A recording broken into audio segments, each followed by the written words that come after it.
ఇచ్చే ఓకే.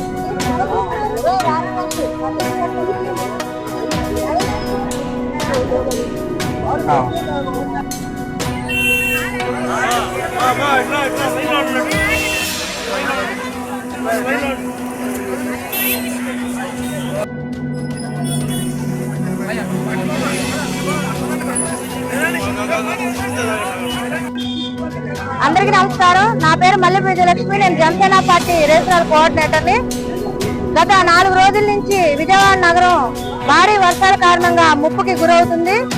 అది తెలుసుకొని మేము విజయవాడ నగర ప్రజలకి అండగా నిలబడాలని చెప్పి పరుచూరు నియోజకవర్గం నుంచి కూటమి నాయకులందరూ కలిసి సుమారు 5,000 మందికి ఫుడ్ ప్యాకెట్లు, కొంచెం డబ్బులు మా వంతు సాయంగా మేము కూడా ప్రజలకు అందజేస్తామని చెప్పి ఈ రోజు కూడా వెళ్ళి వాళ్ళకి సాయం చేద్దామని ఈ రోజు పరుచూరు నియోజకవర్గం నుంచి జనసేన పార్టీ, తెలుగుదేశం, బీజేపీ కూటమి నాయకులందరూ కూడా కలిసి ఇక్కడికి వీళ్ళు చూడొచ్చు. మీరు ఈ వయసులో కూడా వీళ్ళు ఎంత ఇదితో వచ్చి ప్రజలకు సేవ చేయాలని అడిగేయడం చాలా సంతోషంగా ఉంది నాకు. ఇది మా నియోజకవర్గానికి వీళ్ళు రావడం ఇంకా చాలా సంతోషపడుతున్నా. నేను ఎప్పుడు కూడా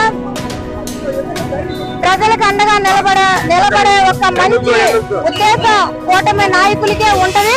వైఎస్ఆర్సీపీ నాయకులకి దోచుకోవడం తప్ప ప్రజలకి పెట్టే అలవాటు లేదని చెప్పి మా పరుచూరు నియోజకవర్గం వీళ్ళందరూ కూడా నాయకులు నిరూపించారు.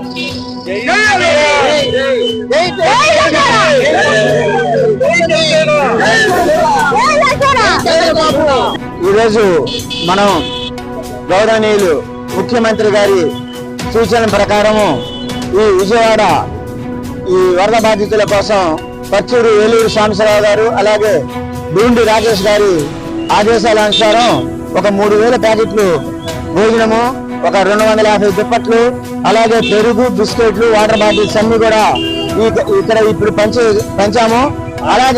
అలాగే మనము మార్టూరు ఆయుర్వేద సంఘం నుంచి కూడా వచ్చి ఉన్నాము. ఈ రోజు మనం చూసుకుంటే ముఖ్యంగా ఇక్కడ ఈ పరిస్థితి ఇప్పటికి కూడా ఎలా ఉందంటే చాలా ఇబ్బందికరమైన పరిస్థితి ఉంది.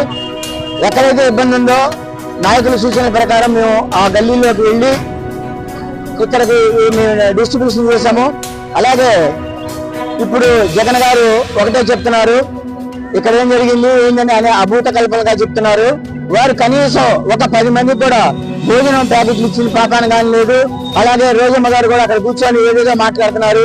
ఇక్కడికి వచ్చి ఈ బురవలో దిగి ఈ వర్షాల్లో చూసి ఈ అభ్యర్థులు చూసి మాట్లాడాల్సిందిగా మేము రాష్ట్ర వాద్య ఉపాధ్యక్షుడిగా నేను కోరుకుంటున్నాను. ప్రజలకు సేవ చేయాలి. ప్రజలకు సేవ చేసే ముఖ్యమంత్రి ఇప్పుడు వచ్చారు.